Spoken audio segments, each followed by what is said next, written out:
Ladies and gentlemen, making his way to the mic, he is the Pro Wrestling Savant, the host of the hottest wrestling podcast on the internet, Nerdy D! What is up, ladies and gentlemen, and welcome to the most distinguished pro wrestling podcast on the internet, the Nerdy D Wrestling Podcast with the Savant. I am your host, Nerdy D, a.k.a. the Pro Wrestling Savant, a.k.a. the single greatest wrestling podcaster of this generation. And joining me tonight is my beautiful and lovely wife, Miss Lauren. What's up, y'all? Each and every week, I sit here and talk pro wrestling from the perspective of a real, unbiased fan. I'm not here to ask for donations. I'm not one of those guys. I'm here to talk my shit and piss the internet off.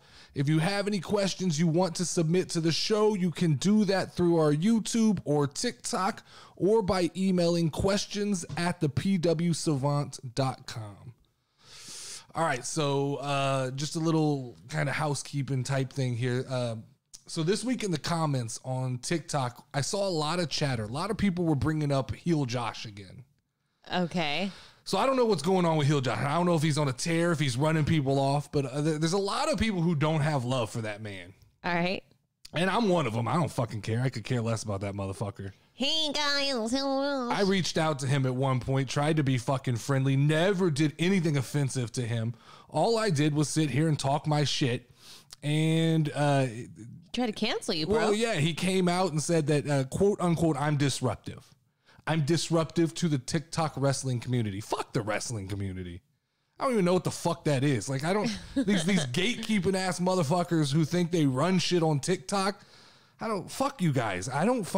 This is fun. I'm doing this for fun. Yeah. That's all this is, right? I mean, these guys don't like it when someone doesn't agree with them. I think it's funny. They sit there, oh man, your takes are shit.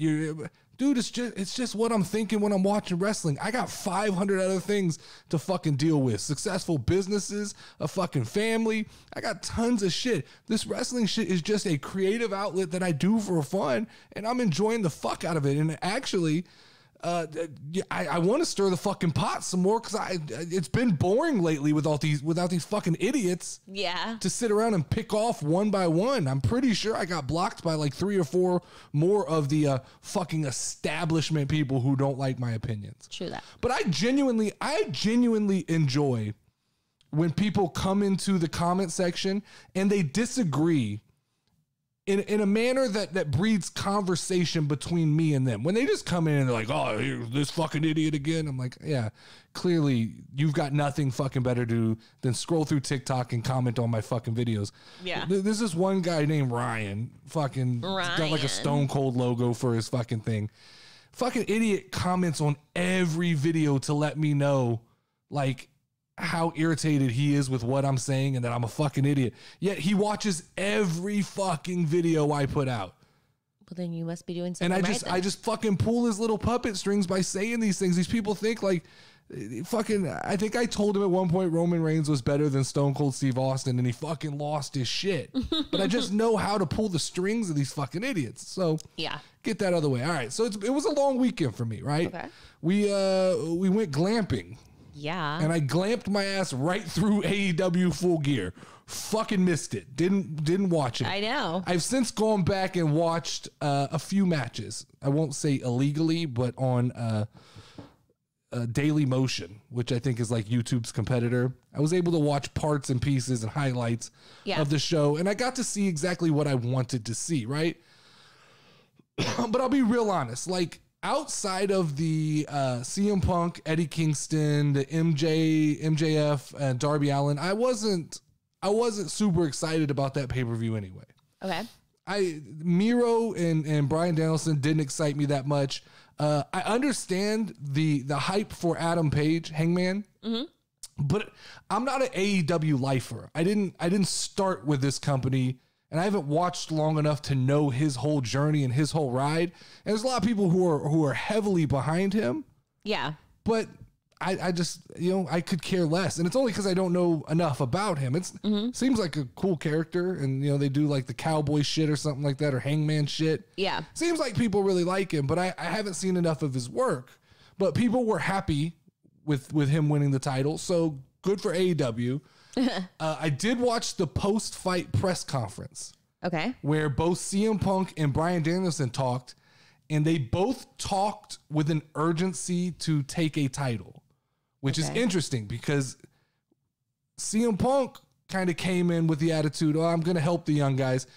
Bryan Danielson came out with the attitude, fuck the young guys. Yeah. I'm going to be the fucking best, and I'm going to come for their throats.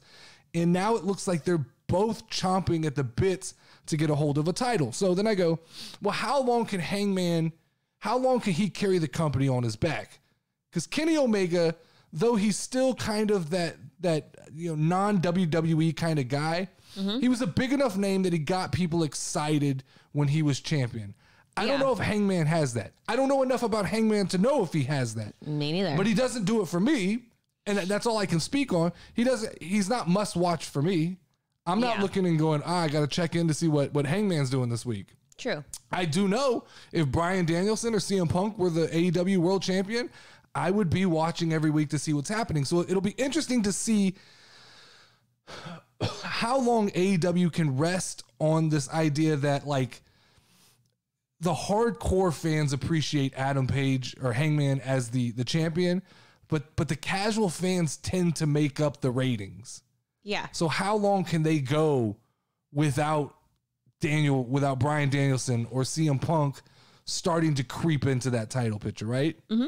And it feels to me like, and this is just a random thought, but it feels to me like there is this subculture of overly hardcore AEW fans, right? Oh yeah, there definitely is. And they hate everything that's mainstream. Mm-hmm. They don't want Bryan Danielson to be champion. They don't want CM Punk to be champion because that's too mainstream. They're the hipsters of professional wrestling fans. It's what they are. They hate WWE only because it's the popular kid, right? It's the pretty girl. Yeah. It's the prom king and the prom queen. They don't like it because it's the popular kid. And I'm sure that this exists on the other side, right? There's the WWE people who dislike anything that's not mainstream. It's not WWE. I tend to think I fall somewhere in the middle. I understand both sides. I like WWE for the polish and what it is. It's the comfort food, as I've said. And I like AEW because it's gritty and it does seem messy sometimes. Mm-hmm. And there's times where I've said this over and over where I feel like it's almost like out of whack. There's no pacing. It's all over the fucking place. But sometimes that makes it feel unique and different. Uh-huh. It's not WWE, and I don't think it wants to be WWE. I do think they're competing with WWE. I think it's bullshit they keep trying to act like they're not.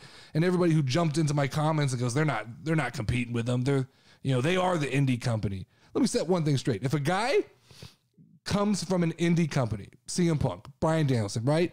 Then they go to WWE. Once that they're not indie anymore. I don't care what kind of wrestling style they take on, but they're not indie anymore. That's not what they are. They may possess a few qualities, but they're not indie guys, right? The indie guys are the Darby Allins and those guys who haven't ever ascended to that. Let's be fucking clear. Let's be clear. Though it's not as big of a deal as it used to be, WWE is still the NBA and NFL of professional wrestling. Let's not get that twisted, okay? Yeah. Let's not get it twisted that still right now AEW is still not quite WWE, and that's okay. There's time. It's a young company. You can't expect it to happen overnight. There may be a time where it flips and it's whatever. I'm not going to get into that argument right now, but you have to be clear. At this point in time, WWE is top of the food chain. It is the UFC to the Bellator, right? Yes. The other company is building. They've got a solid roster. Their shows they're good. Look, Full Gear was awesome. Some of the best what I watched of Full Gear, I loved. Now, I didn't watch a lot of stuff because it didn't interest me, but what I did watch, the CM Punk and Eddie Kingston match was fucking glorious, right? Uh-huh. I'll take back everything stupid that I've said up until this point about CM Punk, right? Because after watching that match, not only does he still got it, that spark was there for me again. It was exciting. It was exciting to watch again. It felt, and I don't know if it was because the crowd was booing him a little bit in that match. You know, they turned on him a little bit, but I don't know what it was, but that match just felt good. Now, Eddie Kingston is a fucking beast. And this is another guy like Hangman that I don't have a ton of experience watching. So these are my first takes of seeing Eddie Kingston on a microphone fucking going toe-to-toe with CM Punk. This was my first take of seeing Eddie Kingston really in a match that had importance to me. And I thought he was phenomenal, man. I thought he was just... He kind of ascended in my eyes to that level where I go, oh, fuck, I see what people have been talking about. I see what people have been telling me when they say, keep an eye on Eddie Kingston. I get it. I'm excited again to watch Dynamite this week, even though right now it's Wednesday when we're recording this, and it actually came on a couple hours before I recorded this, but I haven't watched it yet. So as far as my timeline goes, I haven't watched it yet, and I'm coming off of Full Gear still. So I'm excited to watch that. MJF, still my favorite heel. He fucking screwed. I know you didn't watch it, but he screwed Darby Allin. But that's what he does. Yeah, that's when MJF's at his best, right? He tricked Darby Allin and he beat him with a simple hold. Awesome, right? Like it. Like I said last week, and it irritated people, but this is my true feelings. I now understand how to enjoy AEW. You just watch what you like.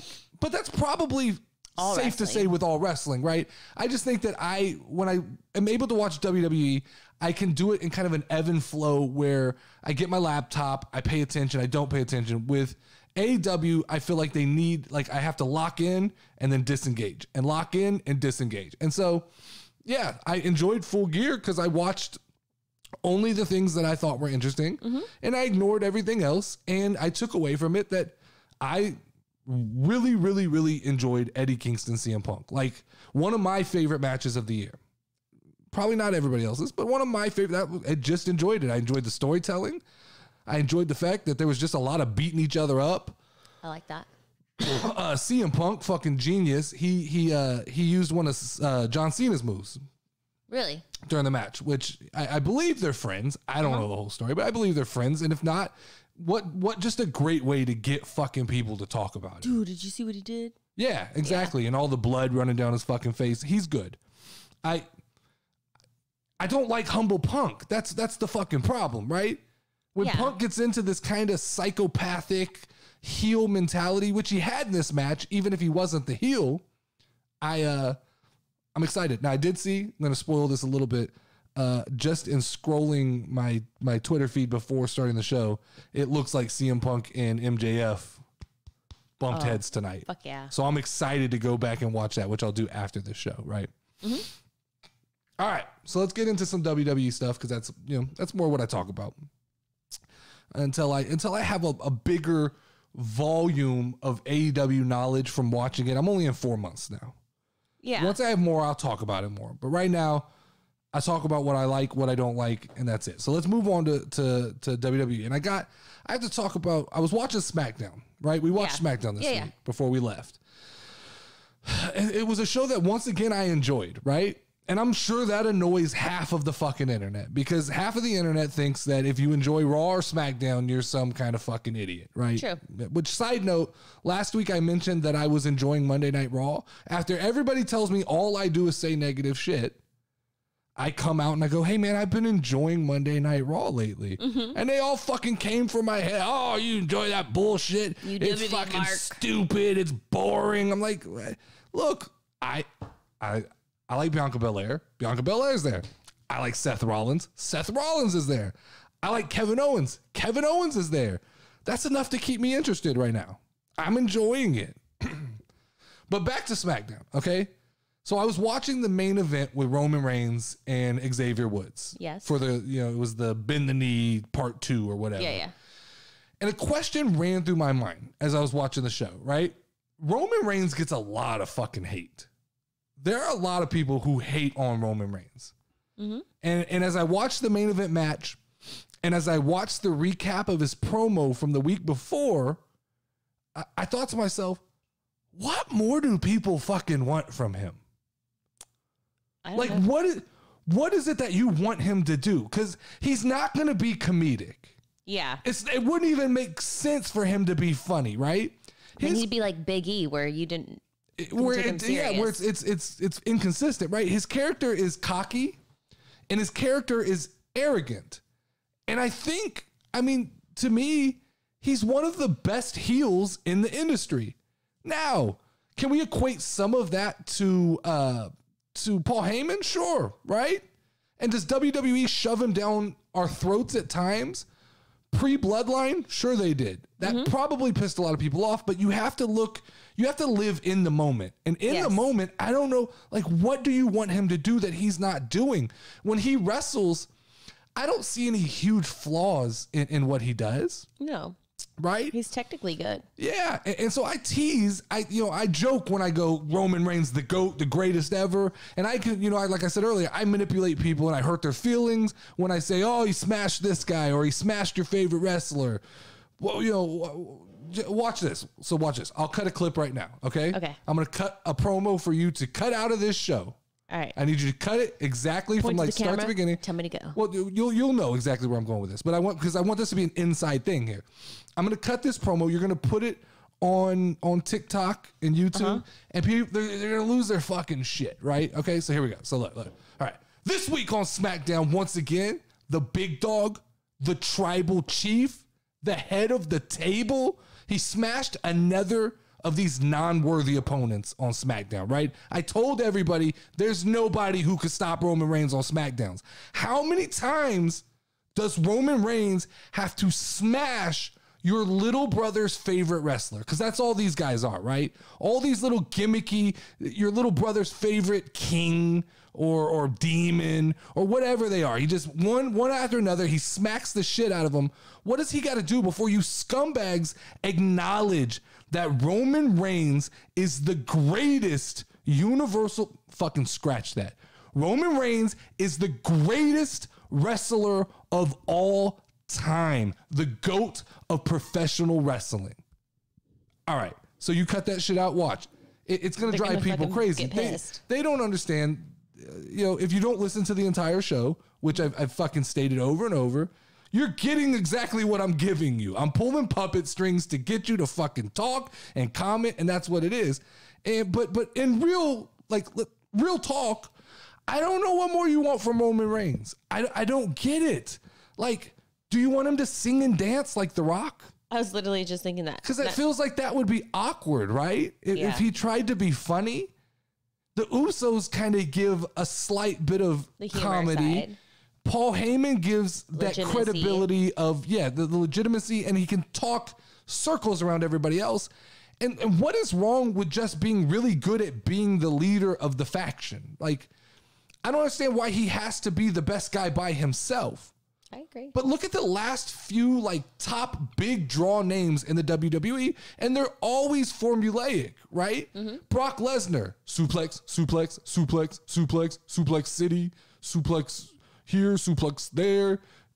That's pretty formulaic. He doesn't do much more than come out and suplex motherfuckers. Yeah. And people love him, right? Let's go John Cena. John Cena had the 5 moves of doom. Mm-hmm. And people loved him. There are people who watch pro wrestling, including myself, that like to watch it in the same form or fashion that you watch a movie. I don't watch it to substitute sports. Mm-hmm. I'm not looking for incredible wrestling. I'm not looking for incredible athleticism. I recognize it. I think it's fun to watch. But wrestling is a movie to me. It's purely entertainment. That's all I'm there for. And if it's not entertaining me, I don't have the fucking time to waste. I'm not, like I said last week, it pisses people off.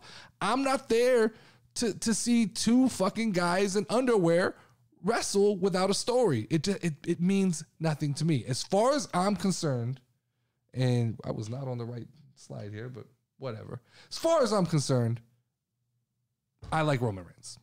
I like him. All right, let's move on here. So let's transition into this weekend is Survivor Series, and I wanted to do a little thing. I want to include you a little bit more into the show this week. We're gonna go over some of the betting odds, and we'll make our predictions, and then next week we'll figure out who won, who was right and who was wrong, right? But let's agree to agree here. And it's not agree to disagree. We're gonna agree to agree that Survivor Series is the biggest fucking throwaway pay-per-view in WWE because these matches mean absolutely nothing. Fuck yeah. That means nothing. There's not one title on the line. Okay? Think about that. It's a pay-per-view. There's not one title on the line. It's just a bunch of people from different shows that have only been on these shows, mind you, for like 3 or 4 weeks now that are fighting to represent their show. Like, come on, let's be real, WWE. Though? Like this pay-per-view would be better served as like the last thing that happens before the draft. Yeah. What this pay-per-view is supposed to be is like the all-star game of pro wrestling, right? Like basketball or the Pro Bowl in football. They need to make something at stake in these matches, right? Yeah, I agree. Be it a title opportunity later on, maybe the 30th spot in the Royal Rumble for the brand that wins more matches. Some money.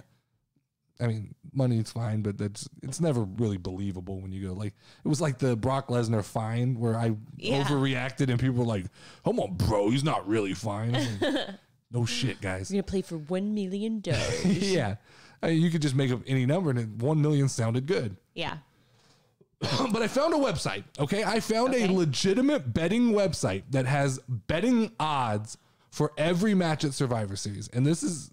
I mean, it's actually interesting what they are because I don't really agree with all of them, but I would assume they have some insider information because most of these betting companies aren't in the business of losing money.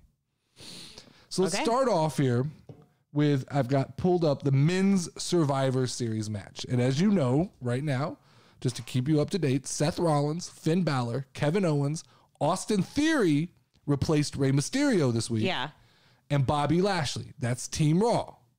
Okay. Versus Drew McIntyre, Jeff Hardy, Xavier Woods, Happy Corbin, and an unknown final member to be named either Friday or at the pay-per-view. So betonline.org is so Team Raw is plus 150. Plus 150 would mean they're picked to lose this match. Okay. Team SmackDown is minus 200. So betonline.org is going with Team SmackDown. Okay. Who I mean, what's your pick? What's your pick in this? Tell me first so I can go. So who was on SmackDown again? SmackDown is Drew McIntyre, Jeff Hardy, Xavier Woods, Corbin. No, Raw. So you're going Raw. Yeah. Okay. I'm 100% opposite. Okay, so we're both going Team Raw here. Yeah. Okay. Cool. I don't understand the odds. The SmackDown team doesn't. Drew McIntyre, yes, but like, and I like Xavier Woods. He's cool and everything, but I just don't see him as just being this force to be reckoned with. So if we're gonna go, and I hate the other dude, Delete's brother. Oh, Jeff Hardy. I can't even say his name because he.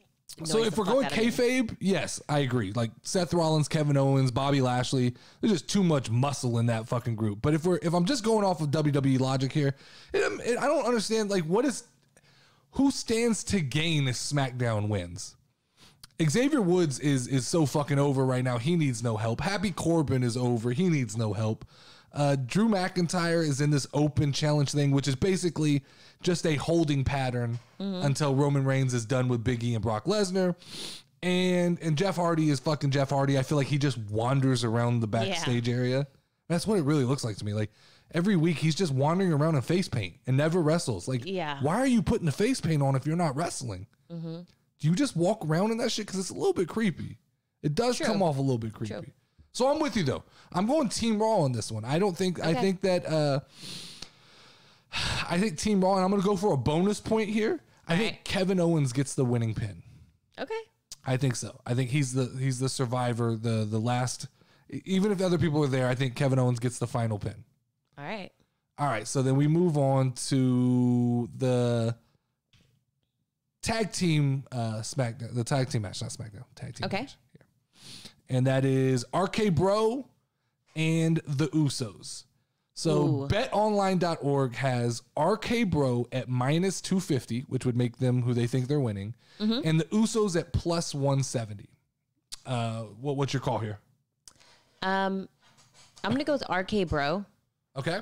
for this one. I like the Usos, but I think that RK Bro is the winner. Okay, so that was my initial reaction too. I thought RK Bro seems like if Vince McMahon wants to send the people home happy, he does it here with RK Bro.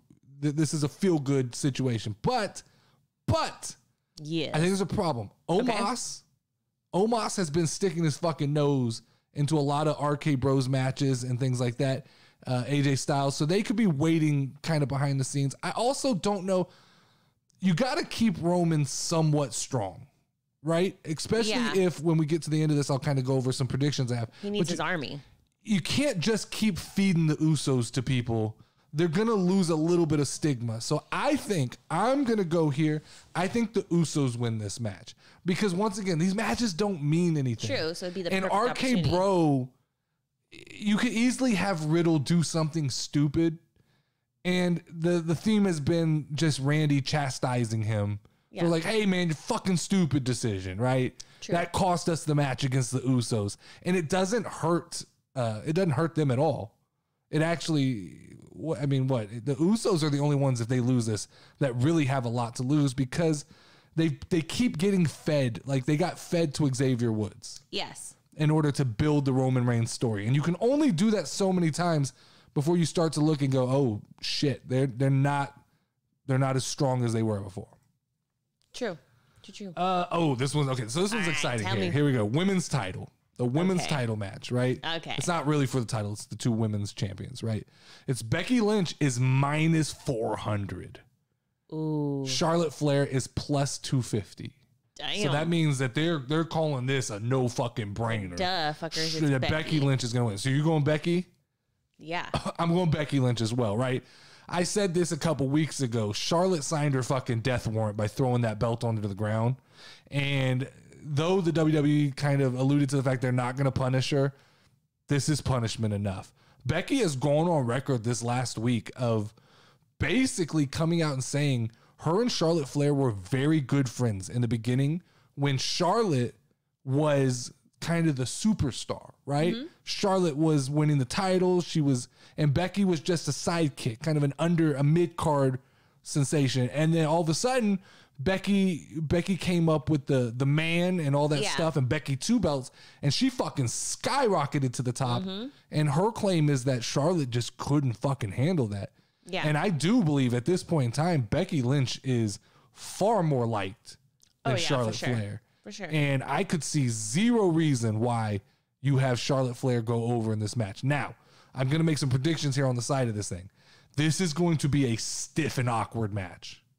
Yeah, I can This see is that. not going to be pretty. This is not going, because I think Charlotte is going to work as hard as she can to no sell Becky Lynch, to make it hard for Becky to look good, because Charlotte is size wise, I think a little bit bigger. I mean, Becky Lynch is pretty tall, but Is she? She looks. I always think of Becky Lynch as being extremely little, but she's not. Yeah, it's crazy. But I do think Charlotte is like 6 foot.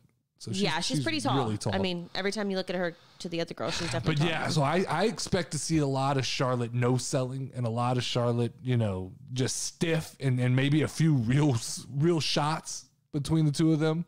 Yeah. I'll be interested to see how this thing ends up. I'd like to see that match last. I know it probably won't be, but what a fucking way to close out the show if they're just slapping the shit out of each other. And then bam, it's done. Becky Lynch is 5'6", by the way. Okay. All right, so then we got the mid-card title match.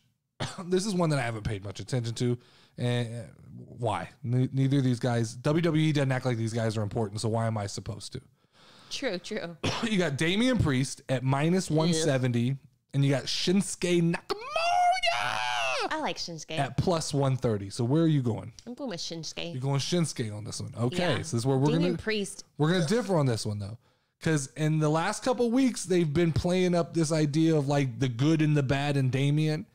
And so I think it only makes sense that Damian Priest wins this match. Now, I have zero expectations for this match, right? And it's one that I've gone on record and saying I'm not even excited for, but it's probably going to end up being pretty fucking good. Yeah. Because usually when I go, I'm not excited for it, it ends up being decent. Uh-huh. I don't know why. I just feel like Shinsuke is nearing the end of his title reign, even though it's only been since August. Well, it seemed like he had, what was it? Not King of the Ring, right? He had that for a long time. So you get that for 1 year. You keep that for a year.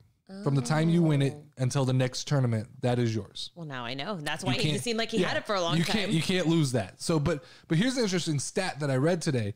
Shinsuke Nakamura has been champion since August, which is like 95 days. He's defended the title 1 time. Oh. Why are we supposed to believe he's important?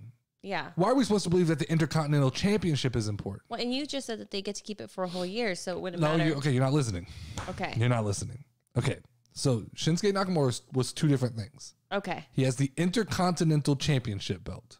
Okay. That's the belt he possesses still. Yes. He was also King of the Ring. Okay, I got confused. King of the Ring, which now is what Xavier Woods is, you keep that for 1 calendar year. Okay. No matter what. The belt you can lose. The title you can lose. Okay. So he hasn't defended the title. The belt, he's defended it 1 time in 95 days. Okay. It's fucking crazy. Yeah. When you think about it, that's crazy. Yeah. To be basically you're a 95-day champion and you've only defended it once. It's insane. It just shows that the WWE does not treat those belts with any kind of fucking respect. Sure. With 3 fucking hours on Monday Night Raw, they can squeeze it in, and 2 hours on Friday Night SmackDown, there is time to fucking defend that belt at every pay-per-view. I don't understand. I don't even know how could they go consecutive pay-per-view? I don't know. It just doesn't fucking make sense to me. I don't like the idea that belts are only defended most of the time on pay-per-views anyway. It takes a little bit of the excitement out of the weekly programs, right? Yeah. All right, so the next one here is the Women's Survivor Series match. BetOnline.com has the Raw Women's team at -130 winning this match, and the SmackDown team at +110 winning or losing this match. So Team Raw is Bianca Belair, Rhea Ripley, Liv Morgan, Carmella, Queen Zelina, and Team SmackDown is Sasha Banks, Shayna Baszler, Shotzi Blackheart, and Natalya, plus with, I think her name was Aaliyah. Aaliyah got the boot off the team, which, come on, WWE. You get someone and they go out there and the fans were fucking behind her and excited that she won her first match. And then what a way to kill fucking momentum is to pull her off that match. I would have fucking audibled in that situation and left her on the team. But obviously they've got somebody planned to come in here. My guess is Naomi, right? I don't know. It seems like it. Yeah. I don't know. But who do you got? Team Raw or Team SmackDown? Women's elimination match. I'm going to go with SmackDown. So you're going SmackDown here? Yeah. Okay, so unfortunately, this is where I think that 50-50 booking sucks. And like the Fox and USA, because I chose Team Raw in the first one, right? Yeah. So I almost feel like there's no way Team Raw wins both of these. But True. I'm going to go Team Raw. Because I still feel like they got Raw still needs a little bit of oomph, a little push, right? And I think that Bianca could use it. I think that Liv Morgan could definitely use it. Yeah. I think that if you really want to push this idea that Liv Morgan is a credible opponent for Becky Lynch, then she pins Sasha Banks to win this match. Yeah. Because once again, this is a thing where it doesn't cost Sasha anything, right? True. We will forget about that a week she'll from get now. the credibility. But Liv Morgan can go on and say, I beat the boss. I beat Sasha Banks. I beat Shayna Baszler. I beat Shotzi. I beat Natalya. I beat whoever this TBD is. I've beaten them all. I wanted to go SmackDown, but I'm going Raw. And that oddly puts me at Raw kind of just running through this pay-per-view, which I don't think happens, right? Yeah. So then we go to the last match of the night here, and that is the WWE Championships, whatever you call them, Universal and WWE Champion match, right? So BetOnline.com has Roman Reigns as the biggest favorite of the night at -500. Yes, sir. And Big E at plus 300. Ugh. So where are you going here before I give my take on this? Like who am I going with? Duh. Who's going to win this match? Roman Reigns. Okay, so you're going on the side of betonline.org here. Yeah. I don't know if I'm just hedging my bet here, but I said a couple weeks ago I don't think Roman Reigns needs to win this match. I think that Big E needs to win this match. I think this match, though it doesn't have WWE implications, I think it has implications for Big E. Mm-hmm. If Big E loses this match, I think that it's a pretty telltale sign that there's not a long-term plan for Big E as WWE champion. Yeah. Now I have a few thoughts going into this thing, right? Okay. I'm gonna work around back to why I think that Big E wins this match. Okay. Essentially, was where I'm going. We'll Tarantino it, right? Big E wins this match. All right. There's too many variables here. Too many variables that we have to look at. Number one, Brock Lesnar has said he's going to be at SmackDown this week. Okay. Said fuck the fines, fuck the suspensions. He said he bought a ticket. Okay. And he will be at SmackDown this week, which means, here we go. Brock Lesnar's probably going to be a part of Survivor Series in some form or fashion, right? Sure. What a better way to go in and get involved and fuck up Roman Reigns. Now, I guess if he attacks Roman Reigns technically wins by disqualification. So Yeah. I don't know. Maybe he attacks Big E first. True. I just could see Brock Lesnar being a part of this match in some way. Now here, the long shot. Thinking long shot here. All week on social media, the WWE has been celebrating the 25th anniversary of The Rock's debut at Survivor Series. Okay? They've had all the other superstars dress up as him. They've run clips and video packages, which leads me to believe in some form or fashion, The Rock will be involved at Survivor Series. You don't tease him this big if you don't have some kind of plan. Oh, yeah, for sure. They always have a plan. Could he somehow cost Roman Reigns this match? I don't know. Does that even make sense? I don't know.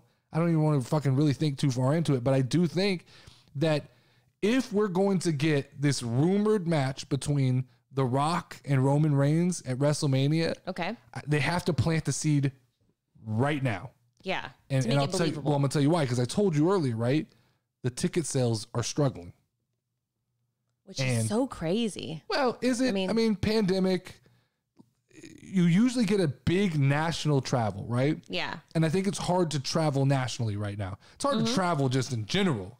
Yeah. So I think that the problem is this year at WrestleMania, you're hoping for a much closer fan base, like a big Texas fan base, Yeah. and even just United States. You got to fill that big ass, that Jerry World. You got to fill Jerry World with just like American fans, pretty much. Yeah. Because it's hard for everybody else to get there. So where I'm going with that is, what is the name? What is the name that when you say the name that everybody goes, I'll figure it out. I'll figure out how to get to Texas. It's The Rock, man. It's The Rock. If you get the tease that The Rock, and all it has to be is a tease. He doesn't even need to guarantee he's there. If he just makes an appearance and there's some kind of friction between him and Roman Reigns, everybody's running out and buying those tickets again. For sure. So I think that pushes sales. That's why I think The Rock will in some form or fashion be a part of this match. So I think it's either Brock Lesnar, it's either The Rock, it's all of them in some form or fashion, which causes the biggest fucking headline in professional wrestling this year is if you have Brock Lesnar, The Rock, Roman Reigns, and Big E all in the fucking ring at some point together. And I know this is all fucking pipe dreams, but I'm just excited and I hope so. But I'm calling Big E wins. He needs this.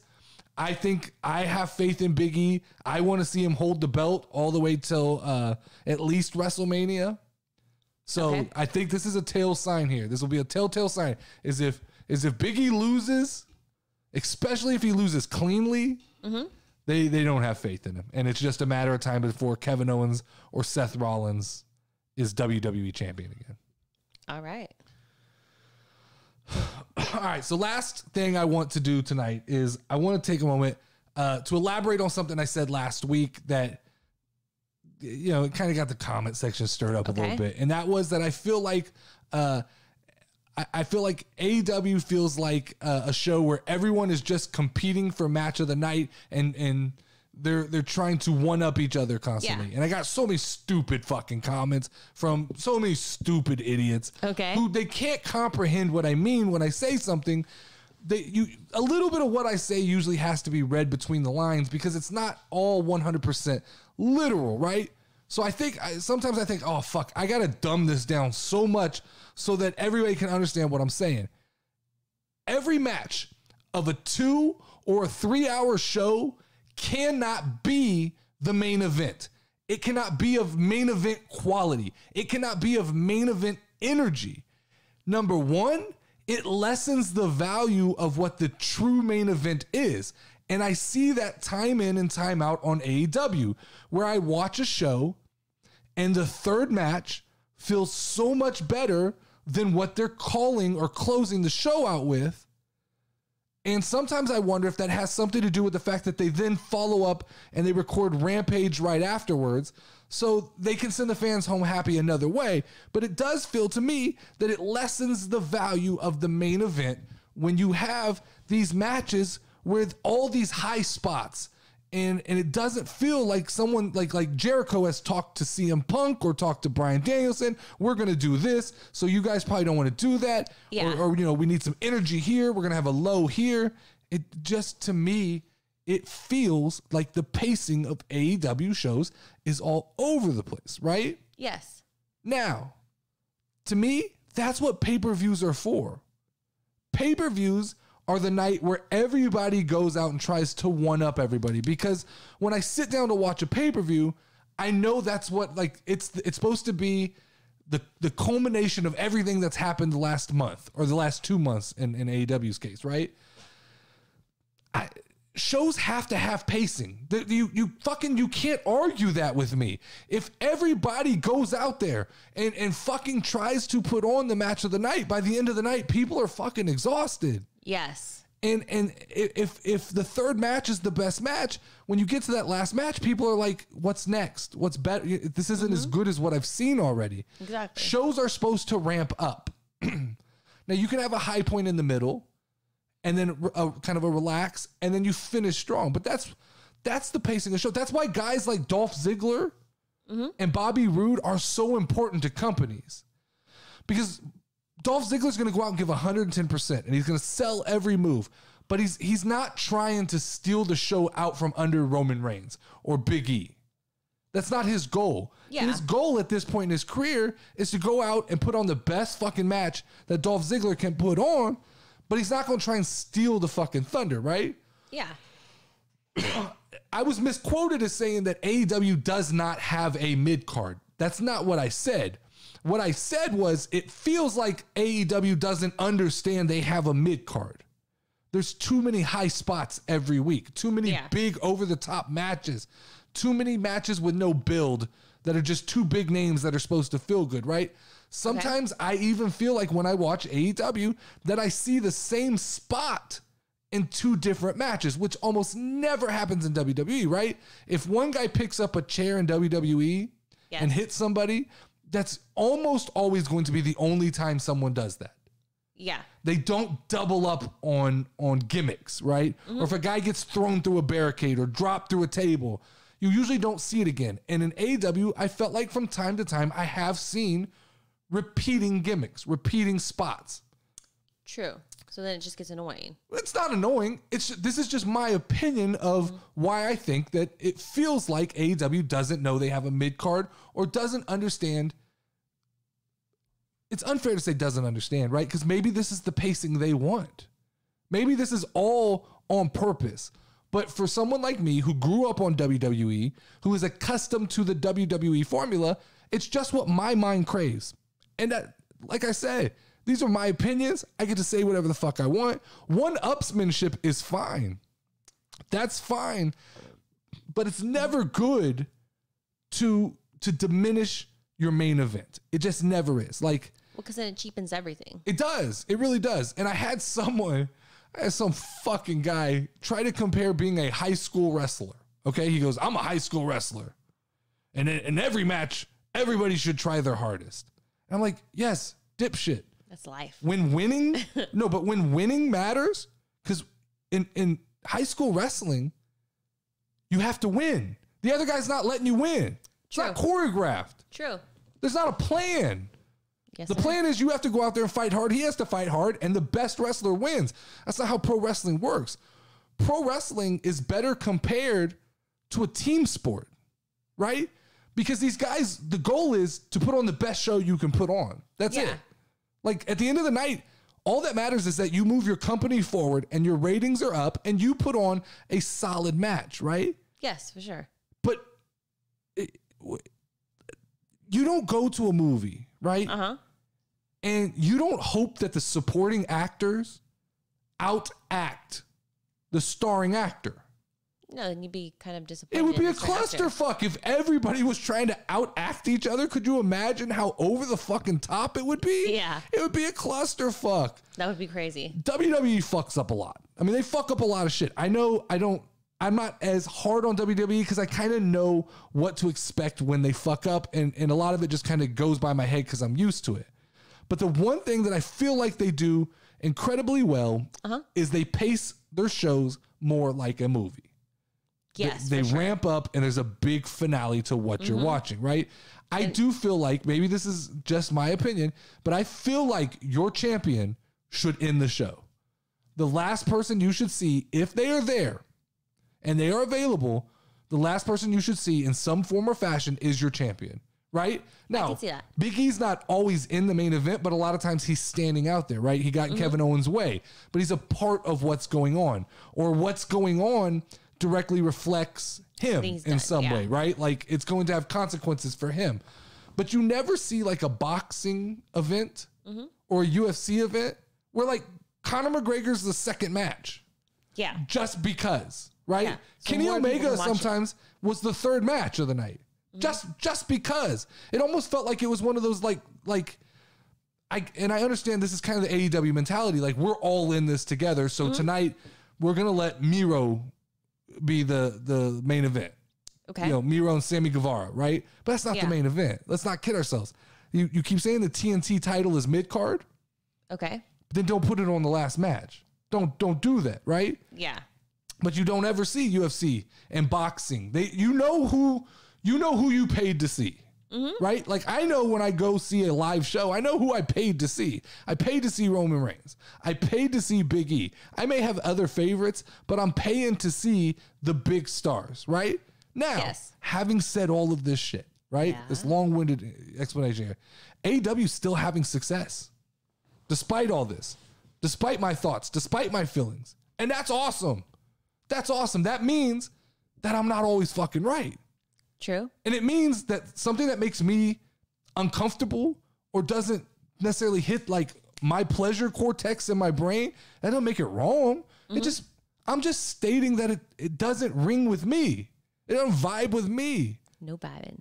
But the truth is, to really act like you can maintain a main event level of energy over like a 2-hour or 3-hour video and not fatigue your wrestlers or the crowd, it's fucking ludicrous. I've been to WWE events where if it's paced even a little bit wrong, there's matches where just nobody gives a shit. And one of the biggest problems is the post Monday Night Raw after WrestleMania. There's tons of fatigue, right? Because most of those people just came from WrestleMania. Yeah. And while there's a lot of excitement, if you put like one bad match out there, the fucking crowd will let you know.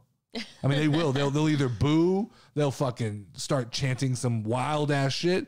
That crowd after Monday Night Raw or after WrestleMania, that's the most pure wrestling crowd I've ever experienced, right? And so there's definitely fatigue. It's just to believe that there's not fatigue, that's insane. But I will say, like I said, despite all of that, AEW has been successful. Full Gear was an incredible pay-per-view from what I saw and what I read. Seems like overwhelmingly positive reviews on that, right? So we'll see how Survivor Series goes, and we'll see, once again, we're loading up into, this is going to be weird times because WWE canceled TLC. So December has, I think, the full month. 31, no? Well, yeah, but I mean, there's an event on New Year's Day, I think, or New Year's Eve, one of those days. Not sure. I'm not even sure. I think they may be ringing in the new year, which is pretty fucking cool. But that's interesting, right? This has been another episode of the 7 Burning Questions with the Pro Wrestling Savant. Make sure to like and subscribe to the channel and hit us up on TikTok to leave a comment to get the conversation going. As always, I am the Pro Wrestling Savant and your savior, Nerdy D. That is the Lioness Lauren. And let's ring that final bell. You should get a bell sound. Ladies and gentlemen, making his way to the mic, he is the Pro Wrestling Savant, the host of the hottest wrestling podcast